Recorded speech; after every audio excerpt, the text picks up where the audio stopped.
할렐루야, 할렐루야, 샬롬.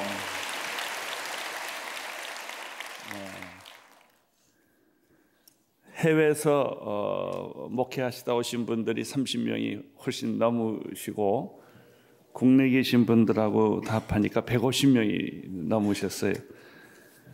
저희가 오크밸리에서 하룻밤을 자고 또 이천에 있는 마임에 가서 또 하룻밤을 자고 오늘도 또 계속 자는데 마임에는 자기들이 아주 중요한 그 리더십 트레이닝이 한 200명 정도가 훈련하는 프로그램이 있는데 우리가 오기 때문에 할 수 없이 본인들은 다 밖으로 나가서 훈련을 받습니다.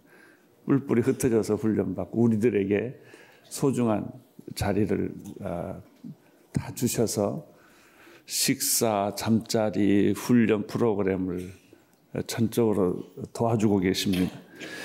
얼마나 고마운지 미안하고 고맙고 또 그래서 그렇게 한 자리를 모였는데 사실은 어제 새벽에 제가 여기 돌아와서 새벽 기도 인도하려고 생각했는데 두 가지, 하나는 우리 목사님들하고 좀 밤을 보내는 게 좋겠다 이런 생각이 들고 또 왔다 갔다 하는 것이 체력적으로 너무나 힘이 들어서 어떡할까 하고 고민하고 있다가 그러지 말고 사실은 내일은 어저께는 그 한홍 목사님이 설교를 대신 해줄 수 있는데 그러지 말고 중계차를 부르자.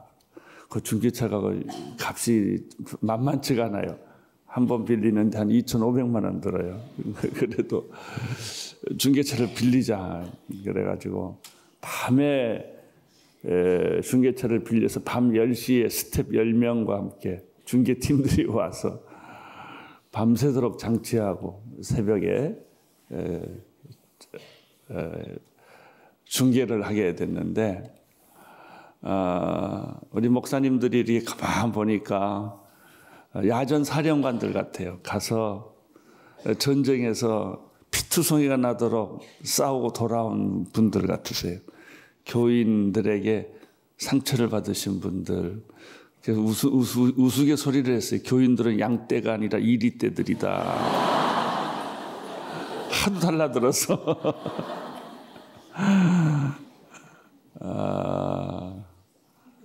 또 대부분의 많은 교회들은 부흥을 너무 빨리 해서 자리가 비좁아요.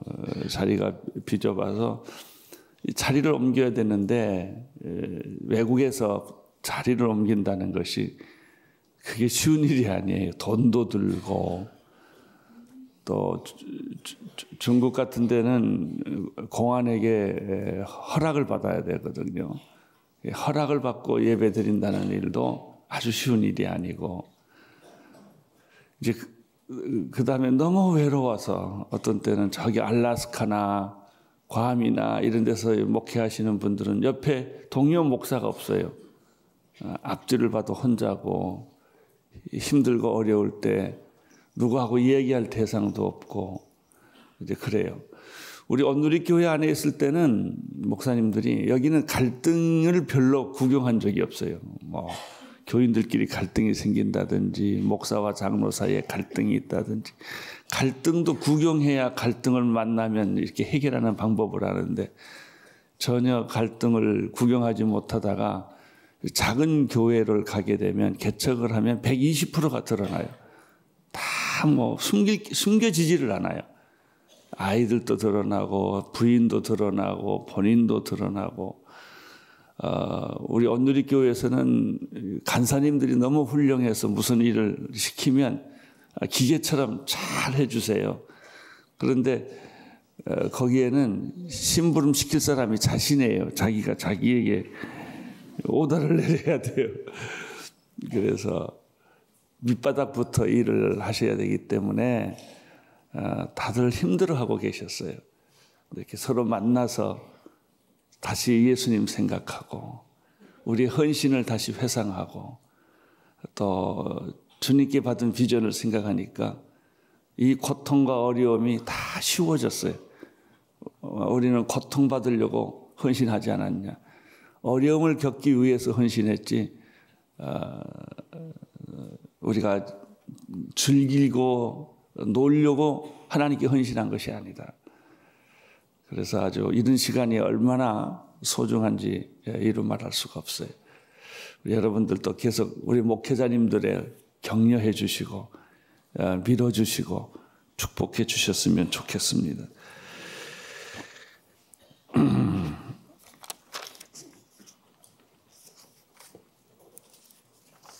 오늘 말씀 옥합을 깨뜨린 사랑 36절에서 38절까지 읽겠습니다. 시작. 한 바리새파 사람이 예수를 저녁에 식사에 초대했습니다. 그래서 예수께서는 바리새파 사람의 집으로 들어가 식탁에 기대어 앉으셨습니다. 그 마을에 죄인인 한 여자가 있었는데 예수께서 그 바리새파 사람의 집에 계시다는 것을 알고는 향후 같은 옥합을 가지고 와 예수의 뒤로 그 발을 곁에 서서 울며 눈물로 그분의 발을 적셨습니다. 그리고 자신의 머리카락으로 발을 닦고 그 발에 자신의 입을 맞추며 향유를 부었습니다. 예수님은 한 바리새파 사람의 저녁 만찬에 초대를 했다는 것이죠. 예수님은 이 바리새파 사람의 저녁 초대에 아무 설명 없이 그냥 쉽게 응하셨습니다. 여기서 발견하는 것은 무엇입니까? 일반적으로 바리새파 사람들은 껄끄러운 사람들입니다. 신앙적으로 예수님을 가르치려는 사람들이에요. 예수님 아마 이런 것 같아요. 예수는 이렇게 믿는 거예요 하고 예수님에게 설교를 하고 또 예수님에게 가르치려는 그런 종교적 열정으로 가득 차 있는 사람들이죠. 자, 그렇지만 예수님은 그분들의 초대에도 응했다. 우리는 우리가 좋아하는 사람의 초대만 받죠. 껄끄러운 사람의 초대는 잘 안 받으려고 하죠. 근데 예수님은 그 사람에게도 복음을 전할 수 있는 기회, 하나님 나라를 전할 수 있는 기회를 주기 위하여 누구든지 예수님을 부르시면 예수님은 가십니다. 여러분이 불러도 가십니다. 예수님이 바리새파 사람들 집에 초대받았다는 얘기를 소문이 들리니까 그 마을에 죄인인 한 여자가 있었는데 이 여자가 이 소식을 듣자마자 바리새파 집에 계시다는 소식을 듣고 향유가 든 옥합을 가지고 예수에 들어와서 그 발의 곁에 서서 울며 눈물로 그분의 발을 적시고 머리카락으로 발을 닦고 자신의 입을 맞추고 향유를 부었다 이렇게 되어 있어요. 이 여자는 초대받지 않는 여자예요.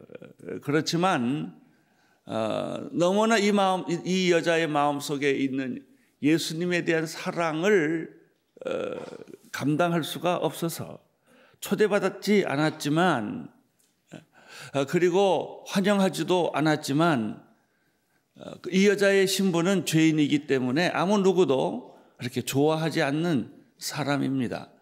그렇지만 이 여자는 조용히 몰래 그 집에 찾아가서 예수님 곁에 서서 아무 말하지 않고 눈물로 그 예수님의 발을 적시고 여자의 가장 소중한 머리카락으로 예수님의 발을 닦아주고 그리고 예수님의 발에 입 맞추고 그리고 그 발에 향유를 부었다. 이 이미지로 보면은 굉장히 아름다운 시적인 그 사랑의 극치를 보여주는 장면입니다. 우리가 그냥 누구를 사랑할 땐 그냥 사랑한다고 그렇게 말할 수도 있고요. 꽃 한 송이를 보낼 수도 있고요. 그 사람이 나의 사랑을 느끼도록 글을 쓸 수도 있고요.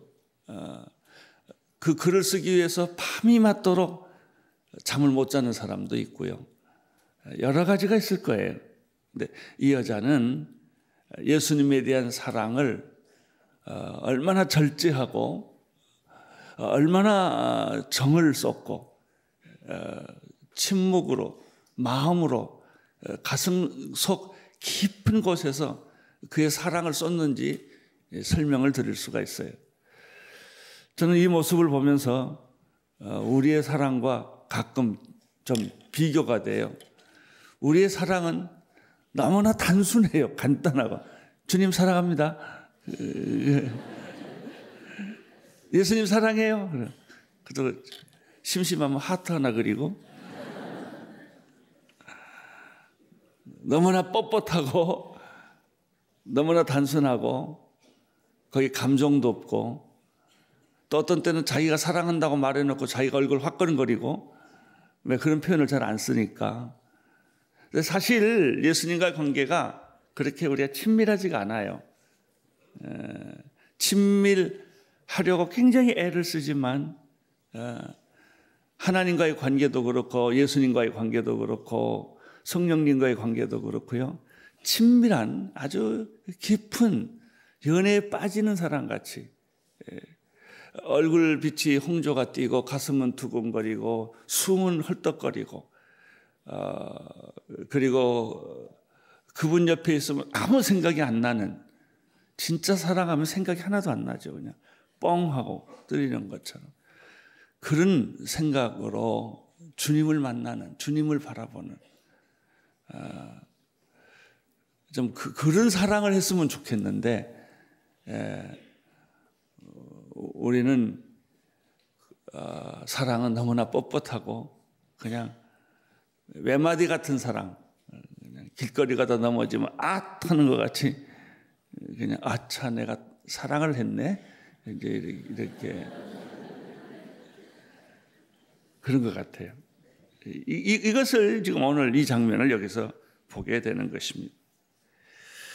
이 여자는 말 없는 사랑을 했어요.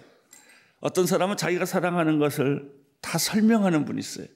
내가 이런 하나님 앞에 선물도 드렸고 헌금도 드렸고 이렇게 교회 왔고 이렇게 봉사했고 이것을 다 하나씩 설명하면서 사랑하는 분도 있죠. 그것도 참 귀엽고 아름다운 일이에요. 얼마나 귀여워요. 아빠 나 이거 했어 이렇게 이야기하는 것처럼. 그러나 이 여인은 그것마저도 할 만한 자격이 없다고 생각했어요. 하나님이 과연 내 사랑을 받을까? 하나님이 내 기도를 들을까? 이런 두려운 마음, 사람들이 뭐라고 그러지 않을까? 내가 봉사하는데 사람들이 뭐라고 그러지 않을까? 그런 마음, 자원하는 마음, 깊은 눈물이 있는 마음. 그는 예수님 앞에 서 있을 때마다 눈물이 툭툭툭툭 떨어졌단 말이죠. 그런데 문제는 예수님이 이걸 다 잊고 계셨다는 거예요. 알고 계셨다는 거예요. 9절 보십시오. 예수님은 알았어요. 그러나 사람들은 이 광경을 보고 이 여자의 순수한 그 사랑의 가슴을 이해하지 못하고 비판과 비교의 대상으로 본 거예요. 39절을 보십시오. 시작. 예수를 초대한 바리새파 사람이 이 광경을 보고 속으로 말했습니다. 만약 이 사람이 예언자라면 자기를 만지는 저 여자가 누구며 어떤 여자인지 알았을 텐데 저 여자는 죄인이 아닌가? 이 바리새파 사람은 사랑이 보이지 않고 사람이 보인 거예요. 저 사람의 신분이 보인 거예요. 저 사람의 과거가 보인 거예요. 그러나 예수님은 그 사람의 사랑이 보인 거예요. 우리가 인간관계에 있어서 굉장히 서툴고 서로 관계가 힘든 것은 그 사람의 중심을 보지 못했기 때문에 그래요. 그 사람이 무슨 옷을 입었나, 무슨 차를 타고 다니나, 그 사람이 어떤 직업을 가지고 있는가, 이런 것을 주로 많이 보죠. 그리고 그 사람을 결정을 해버리죠. 바리새파 사람들은 이 여자가 자기 집에 들어오는 것마저도 못마땅했던 것이죠. 내가 지금 예수님을 모시고 이렇게 좋은 시간을 보내고 있는데 이 여자가 끼어든 거예요. 그리고 말을 하지 않고 조용히 눈물을 흘리고 머리로 예수님의 발을 닦아주시고 그리고 입 맞추고 그리고 향유를 붓는 것을 보고 이 여자, 이 바리새파 사람의 마음은 비웃장이 상한 거예요. 왜 내 자리를 차고 들어오지? 또는 감히 저 여자가 어떻게 내 집에 와서 아니 예수님 옆에 와서 저럴 수가 있지? 이 남자의 눈에는 믿음도 보이지 않고 사랑도 보이지 않고 헌신도 보이지 않았어요. 여러분들이 주님의 일을 할 때 믿음이 보여야 돼요. 사랑이 보여야 돼요. 성령의 역사가 보여야 돼요. 성령의 역사가 내 마음속에 흐르고 그 성령의 역사가 나를 기도시키고 그 성령의 역사가 내 죄를 회개하게 하고 그 성령의 역사가 하나님께 헌신하게 하는 것이죠. 이것이 없을 때는 우리는 누구든지 비판적인 인간이 돼요. 여러분 조심하십시오. 내 입술이, 내 말이 누군가를 비판하고 심판하고 있다면 여러분 시험에 든 거예요. 누군가를 고발하고 있고 누군가를 비판하고 있고 누군가를 평가하고 있다. 잘했다 못했다. 이렇게 평가하고 있다. 이걸 가리켜 우리는 세상에서 까십이라고 그러잖아요. 그 사람을 헐뜯고 그 사람을 비판하고 별것도 아닌 것이 이렇게 말하는 것은 다 지금 자기하고 비교하고 있는 거예요. 이때는 여러분이 이미 시험에 든 거예요. 사물을 바로 판단할 능력이 없는 거예요. 그러나 여러분이 하나님의 중심을 잊고 사람의 중심을 잊고 내 마음의 중심을 잊고 성령의 역사를 만약에 타치를 할 수 있다면 그분을 만질 수만 있다면 여러분 달라지는 것이죠. 예수님이 공생애를 시작할 때 제일 먼저 타치한 분이 성령이었어요. 요단강에서 세례 요한에게 세례를 받으실 때 하늘에서 문이 열리고 비둘기처럼 성령이 타치를 했어요. 예수님 머리 위에 임하여 있더니 하늘 문이 여시고 하나님에게서 음성이 들려온 거예요. 여러분 언제나 이것은 기본입니다. 기본. 우리가 세례 받을 때 회개할 때 죄인임을 인정할 때 하늘문이 열려요. 하늘문이 열리면 성령이 오세요. 성령이 오시면 음성이 들려요. 그리고 하나님을 만나는 것이죠. 그때 능력이 임하게 되는 것입니다. 응답이 임하는 것이죠. 그것이 바로 우리가 원하는 거예요. 새벽기도 나와서 자리 잡는 게 우리의 목적이 아니라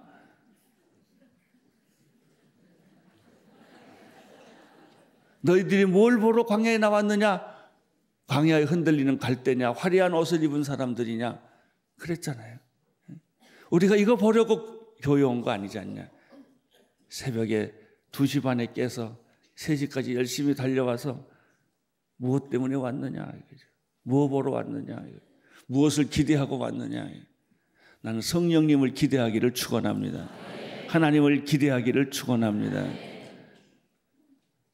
나는 여러분 마음속에 진정으로 하나님을 사랑하는 그 열정과 그 순수함과 그 마음이 강물을 흘릴 수 있도록 그런 축복 이 시간에 여기 넘치기를 축원합니다. 주님 내가 여기 있다는 것만 해도 옆에 있다는 것만 해도 눈물을 흘릴 수 있다는 것만 해도 나에게는 은혜입니다. 축복입니다. 말씀하십시오. 그러나 바리새파 사람들은 그렇게 생각하지 않았다. 은혜 받은 사람과 은혜 받지 않는 사람과의 두 모습이 여기서 나타납니다. 사랑하는 성도 여러분, 어떤 경우에도 여러분이 비판자가 되지 마십시오. 판단자가 되지 마십시오. 고발자가 되지 마십시오. 비교하는 사람이 되지 마세요. 헌금도 내가 쓰면 내가 하나님 돼요. 줄까 말까. 이 사람 주고 저 사람 주고. 그러면 내가 선택권을 갖게 돼요. 그래서 교회에다가 헌금을 맡기는 거예요. 왜? 내가 결정하지 않기 위해서. 우리가 좋은 일 할 때도 내가 합니다. 내가 결정하죠. 내가 선택하죠. 그러면 굉장히 기분은 좋은데 나중엔 씁쓸해요. 영적으로.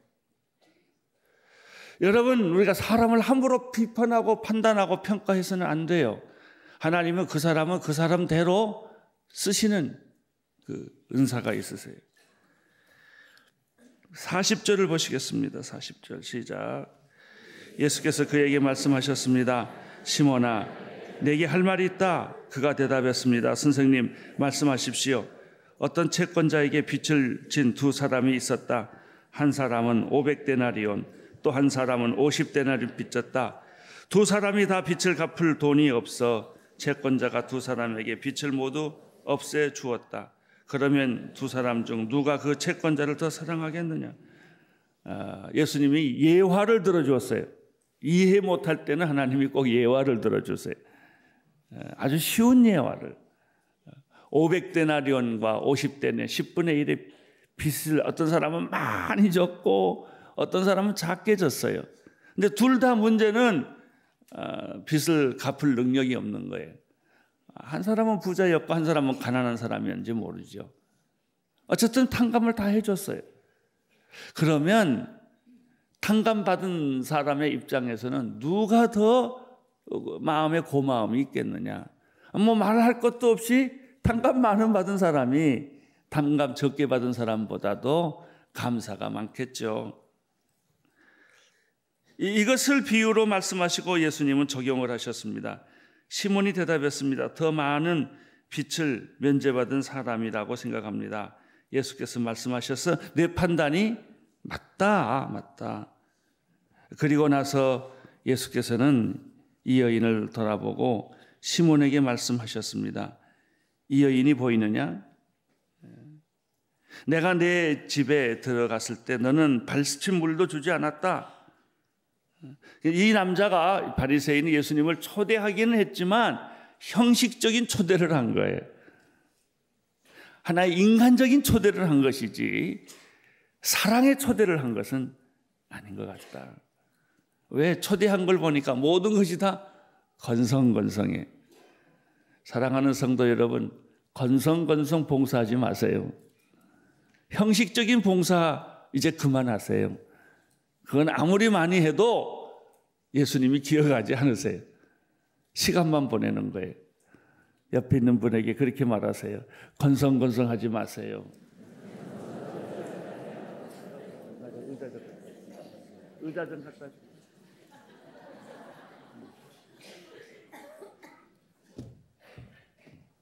땡큐.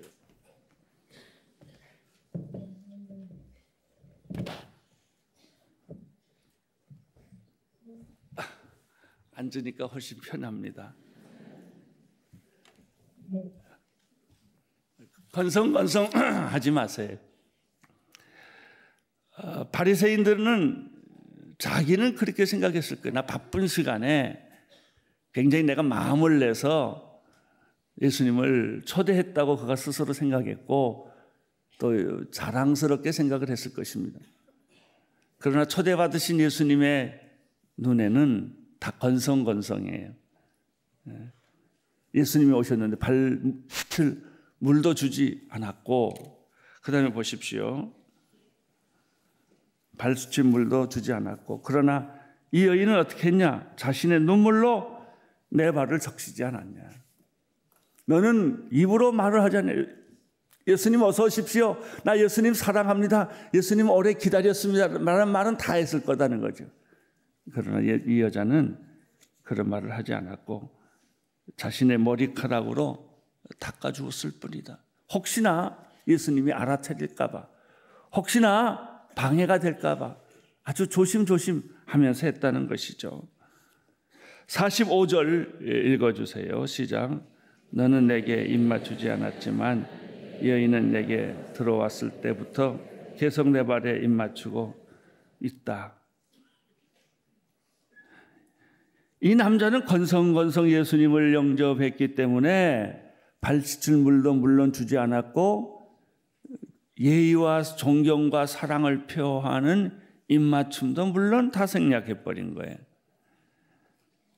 46절 너는 내 머리에 무엇도 부어주지 않았어요? 기름 부어주지 않았지만 이 여인은 내 발에 향유를 부어주었다. 이스라엘 사람들은 땅에 먼지가 많기 때문에 누구네 집에 방문하면 꼭 발 씻을 물을 먼저 주는 거예요. 예수님이 제자들의 발을 씻어주는 배경도 그런 배경이 있습니다. 또 손을 씻을 물을 항상 놓고 집에 들어가려면 손을 씻거나 발을 씻고 집에 들어가도록 그렇게 되어 있는 것이 풍습입니다.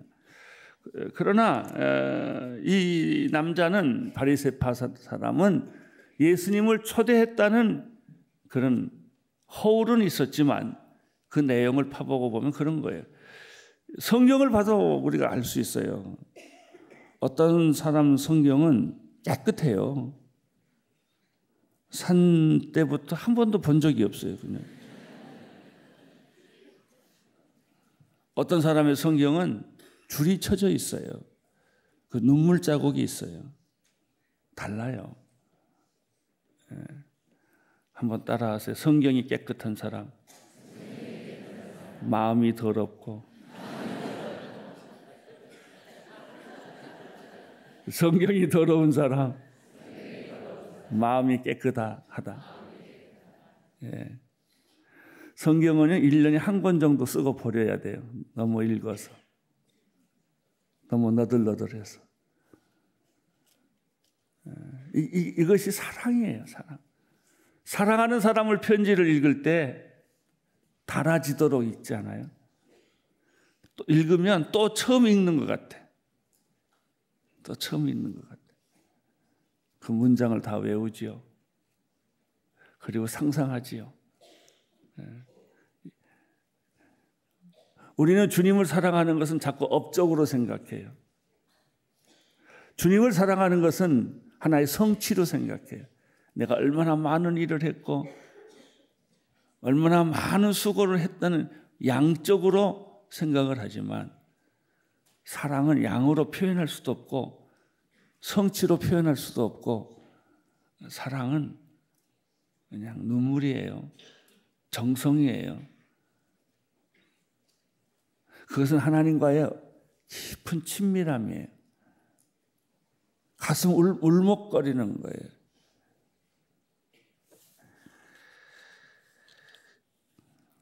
(47절) 그러므로 내가 네게 말한다. 이 여인은 많은 죄를 용서받았다. 그것은 이 여인이 나를 많이 사랑했기 때문이다. 그러나 적게 용서받은 사람은 적게 사랑한다. 이렇게 예수님이 이야기를 마치셨어요. 영국에 100년 전에 시티 스타드라는 아주 유명한 청년이 있었어요. 그 사람은 영국의 지성의 상징인 캠브리지 세븐의 한 사람이에요.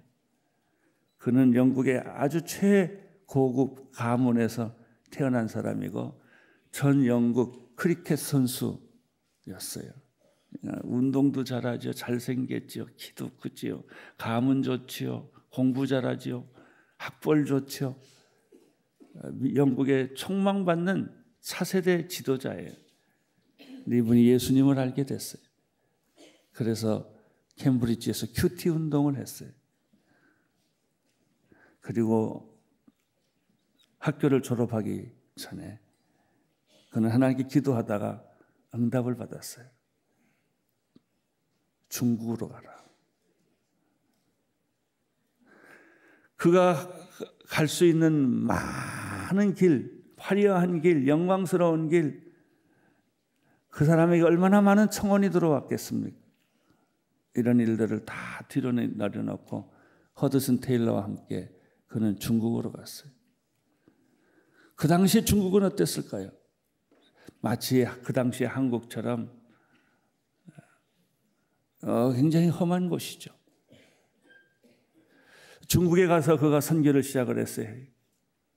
그게 OMF 전신이었죠.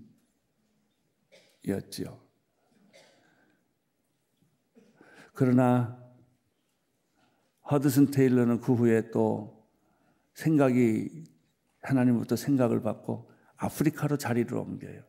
허드슨 테일러한테 미국을 맡기고 중국을 맡기고 본인은 아프리카로 가요. 밀림 속으로 들어가요. 그리고 거기서 뼈를 묻혀요. 허드슨 테일러의 전기를 읽어보면 그 허드슨 테일러가 마지막 살았던 움막이 나와요. 사진이 2장이 나오는데 하나는 큰 매너, 4, 5층 되는 어마어마한 잔디가 수만 평이 되는 골프장이 있는 그런 거대한 집. 이제 저희가 외기라는 곳에서 훈련받았는데 바로 이런 공작이나 이런 높은 지위에 있는 사람의 사절을 선교단체가 사서 그 선교 훈련센터를 만들어요. 수백 명이 살아도 괜찮을 만큼 커요. 허드슨 테일러의 집과 바로 그 옆에는 나무로 갈대잎으로 만든 초막집이 있어요. 이 사람은 예수를 위해서 이 거대한 집을 포기하고 초막집에서 인생을 마쳤고 결국 아프리카에 뼈를 묻힌 거죠. 리빙스톤이라는 사람이 있어요. 우리가 잘 아는. 리빙스톤이 아프리카로 가기 전에 어느 교회에서 부흥 집회에 참석을 했어요. 헌금 시간이 됐어요. 오늘 하나님께 헌금하고 싶은 분들은 다 헌금하십시오. 그 은혜에 감사해서 헌금을 했는데 어떤 한 사람이 뚜벅뚜벅 걸어오더니 헌금함 위에 달랑 올라 앉은 거예요. 그랬더니 이게 뭐 하는 짓이냐. 나는 헌금이 없으니까 내 몸을 드리겠습니다. 그리고 그는 아프리카로 갔어요. 다미엔 신부라는 분이 계세요. 그 사람은 몰로카이, 하와이 몰로카이 섬으로 갔습니다. 의사예요. 거기는 나병 환자만 분리해서 집단으로 살게 하는 섬이었어요. 그 섬에 들어가서 이 사람은 예수님을 전해요. 치료를 하고. 그러나 사람들은 이 다미엔 신부의 전도의 말을 듣지 않았어요. 당신은 건강한 사람이고 당신은 의사고 당신이 우리와 같이 나병 환자가 되어봤냐? 당신은 우리 같은 입장이 되어봤냐? 당신은 높은 위치에서 나를 불쌍히 여기는 것뿐이지 치료를 거부하는 거예요. 그래서 이 다미에는 전도를 계속하다가 예수님을 너무 사랑해서 그 폐결핵 환자의 고름을 자기 몸에 집어넣어 버린 거예요. 그리고 시간을 기다렸어요. 어느 날 자기 몸에도 이 나병이 생기는 걸 발견해요. 그때 기록에 보면은 춤을 추게 좋아했다. 그리고 나병 환자들한테 가서 나도 나병이다 환자가 됐다. 당신들하고 똑같은 사람이다. 그러니 예수님을 믿어라. 그래서 그 마을 전체가 90% 이상이 이 다미엔 신부 때문에 예수님을 믿게 되었다는 것이죠. 여러분, 이게 헌신이에요. 이것은 그냥 건성건성 헌신하고 건성건성 주님을 사랑하는 것이 아니에요. 이 여자가 향유를 뿌리는 것만 그랬겠습니까? 이 여자의 가슴 속에는 예수밖에 없었던 거예요. 자기가 가지고 있는 모든 것으로, 자기가 할 수 있는 모든 것으로, 정 가진 것이 없으면 눈물로, 정 가진 것이 없으면 머리카락으로, 그가 숨겨놓은 향유로 아낌없이 예수님을 위해서 장례 준비를 했다는 사실. 이것이 이 여자의 헌신이에요. 예수님은 어떻게 했을까요? 내 머리에 눈물을 뿌리고 머리카락으로 씻고 기름 바르라 이렇게 요구는 안 했지요. 그러나 예수님은 그 여자의 마음을 아셨어요. 나는 오늘 여러분이 예수님의 마음을 예수님이 알아주실 줄로 믿습니다. 내놓을 것도 없고 할 것도 없고 부끄러운 나지만은 내 마음 깊은 곳에 주님이 나를 죽을 수밖에 없는 나를, 절망할 수밖에 없는 나를, 자살할 수밖에 없는 나를, 인생을 포기한 나를 구해 주시고 사랑해 주셨습니다. 그 은혜가 너무나 커서 내 인생을 다 녹여서 드려도 이 하나님의 은혜를 갚을 길이 없나이다. 이 여자의 마음에 나는 오늘 이 아침에 다른 거 설교하기보다는 이 마음 하나를 여러분에게 전하고 싶어요. 때로는요, 우리가 어떤 경험을 하냐면 울고 싶어도 눈물이 안 날 때가 많아요. 쥐어짜도 안 돼. 그만큼 우리 마음이 딱딱해진 거예요. 감동이 없어진 거예요. 그리고 우리 마음이 자꾸 시니컬해져요. 냉소적이 돼요. 그런 분들에게 오늘 성령이 임하여 주셔서 눈물이 있게 되기를 바랍니다. 눈물. 예수님을 향하는 조그마한 사랑이 꽃피기를 바랍니다. 주님 사랑합니다. 주님, 내가 눈물로 주님을 사랑합니다.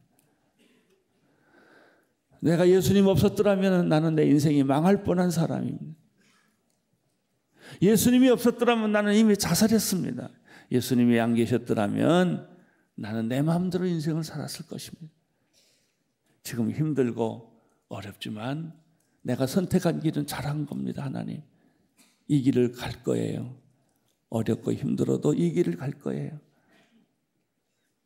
여기에 하나님을 향하는 눈물이 있고 하나님을 향하는 헌신이 있고 하나님을 향하는 믿음이 있는 것이죠. 48절 보세요. 시작. 그리고 나서 예수께서 여인에게 말씀하셨습니다. 내 죄들이 용서받았다. 식탁에 함께 앉아있던 사람들이 수군거리기 시작했습니다. 이 사람이 도대체 누구인데 죄까지도 용서하신다는 것인가? 예수께서 여인에게 말씀하셨습니다. 내 믿음이 너를 구원하였다. 평안히 가거라. 할렐루야. 예수님은 이 여자에게서 아주 중요한 메시지 하나를 던졌어요. 내 인생은 구원받았다. 뿌리채 구원받았다. 다시는 두려워하지 말아라. 이제는 더 이상 방황하지 말아라. 내가 구원을 받았으니 이제는 평안히 가라. 나는 오늘 여러분 마음속에 예수님의 이 말씀이 던져지기를 축원합니다. 많은 기도 제목을 가지고 왔어요. 여러분들은 많은 결단과 헌신을 하고 왔어요. 그렇다면 이 대답을 듣고 가셔야 돼요. 내 믿음이 너를 구원하였다. 평안히 가거라. 내 문제는 해결되었다. 평안히 가거라. 그래요, 주님. 주님, 나는 가진 것은 아무것도 없어도 주님은 가졌어요. 나는 하나님을 가지고 있어요. 오늘 여러분 마음에 평화가 넘치기를 축원합니다.